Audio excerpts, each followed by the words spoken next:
लाडक्या बहिणींसाठी आता नवीन घोषणा करण्यात आलेली आहे. लाडक्या बहिणींना फेब्रुवारी आणि मार्च या दोन्ही महिन्याचे एकत्रित हप्ते भेटणार आहे. 3,000 रुपये महिलांच्या खात्यावर 8 मार्च रोजी पूर्वसंध्येला सगळ्यांच्या खात्यावर महिलांच्या जमा होणार आहे. येत्या 2 दिवसात हे हप्ते महिलांच्या खात्यावर जमा केले जाणार आहे. अशी घोषणा बालविकास मंत्री अदिती तटकरे यांनी केलेली आहे.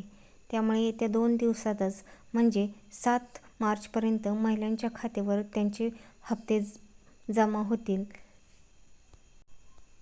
अर्थसंकल्पीय अधिवेशनानंतर महिलांना 2100 रुपये हप्ता मिळेल असे आश्वासन सरकारने महिलांना दिले होते.